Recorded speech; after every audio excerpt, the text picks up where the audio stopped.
إن الحمد لله حمدا كثيرا طيبا مباركا فيه، والحمد لله الذي أنزل القرآن لهداية الناس جمعاء ولإخراج الإنسانية المتسكعة في الجهل والضلال إلى سواء السبيل. والصلاة والسلام على محمد بن عبد الله الأمين الذي جعل أسوة وقدوة للعالم كله. أما بعد، فقد قال الله تبارك وتعالى في القرآن المجيد والفرقان الحميد: أعوذ بالله من الشيطان الرجيم، بسم الله الرحمن الرحيم. إذا جاء نصر الله والفتح ورأيت الناس يدخلون في دين الله أفواجا فسبح بحمد ربك واستغفره إنه كان توابا.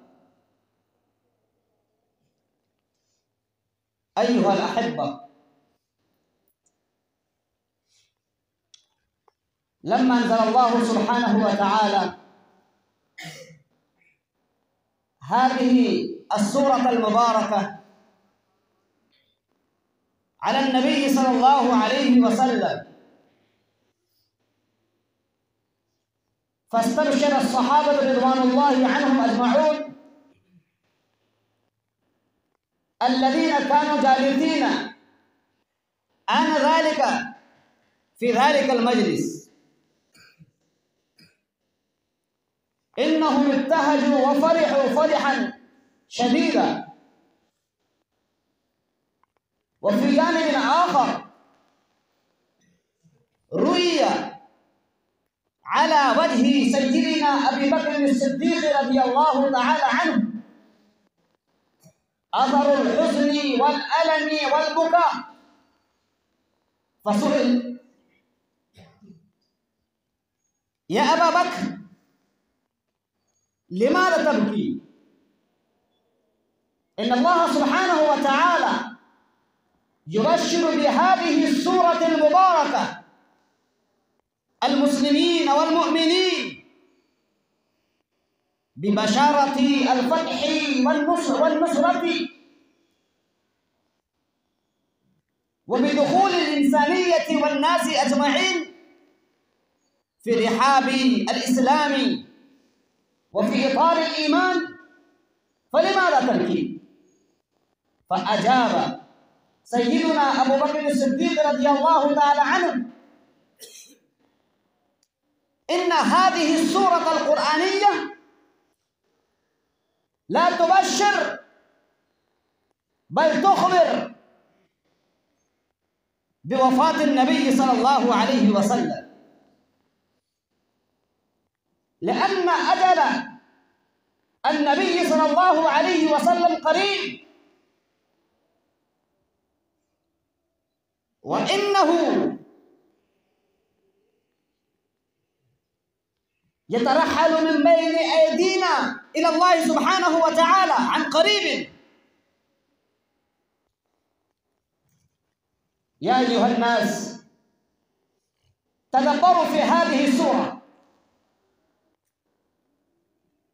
إن الله سبحانه وتعالى يقول: إذا جاء نصر الله والفتح. ولا شك إن النبي صلى الله عليه وسلم والصحابة رضوان الله عنهم أجمعون إنهم كانوا يتحينون لهذا الفتح والنصرة التي أظهرها الله سبحانه وتعالى في هذه السورة.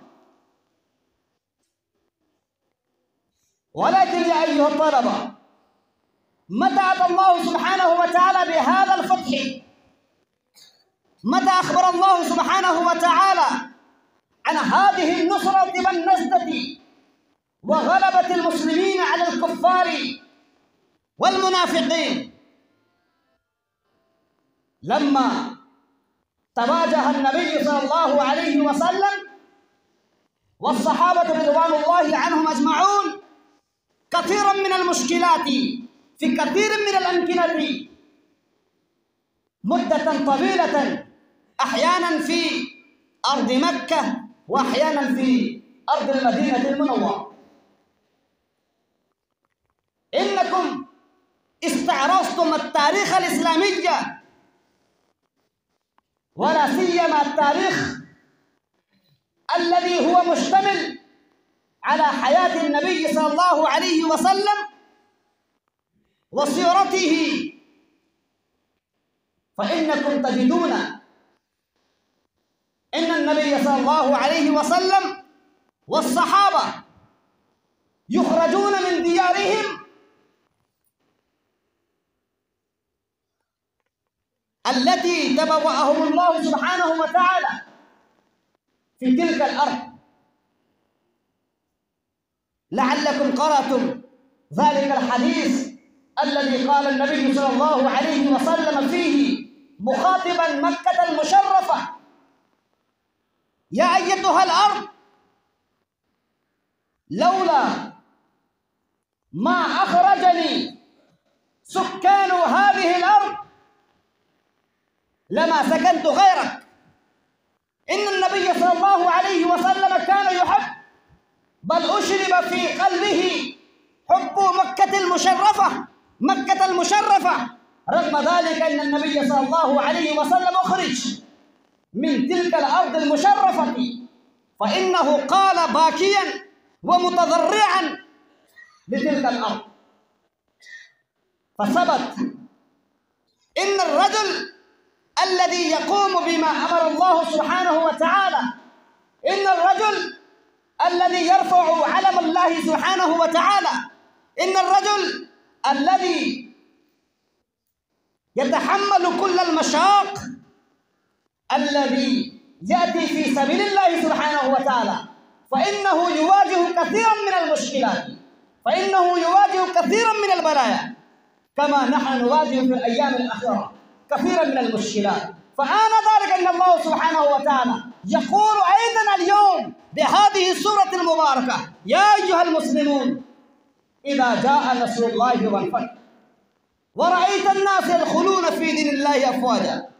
يا أيها المسلمون، إن شاء الله إن الله سبحانه وتعالى أيضا اليوم يأتي بالفتح، اليوم يأتي بالنصر، وإننا نحن نرى المسلمين، وإننا نحو الناس نراهم داخلين في إطار الله سبحانه وتعالى، داخلين في رحاب الإسلام ومتمسكين بشريعة الله سبحانه وتعالى. ولكن قبل ذلك علينا أن نتحمل كل المشاق، وعلينا أن نتواجه كل المشكلات التي تأتي في سبيل الله سبحانه وتعالى. فإنني أرحب وإنني أهنئ الطلاب الذين يتواجهون هذه المشكلة التي تأتي في الأيام الأخيرة في سبيل إعلاء الله سبحانه وتعالى، في سبيل إعلاء كلمة الله سبحانه وتعالى، سواء في أرض دهلي، سواء في أرض أتر براديش، سواء في أي ولاية من ولايات الهند، لأنهم قد نحبوا ونذروا نحبهم لله سبحانه وتعالى. فيا طلاب المدارس الإسلامية، ولا سيما يا طلاب مدرسة دار العلوم فضل محمدي، عليكم أن تتحملوا هذا المشاق والمشكلة لرضا الله سبحانه وتعالى. فالله سبحانه وتعالى يبشركم بالفتح والنصر الذي ذكر في هذه السورة وفي هذه الآية القرآنية. أستغفر الله لي ولكم ولسائر المسلمين من كل ذنب فاستغفروه إنه هو الغفور الرحيم.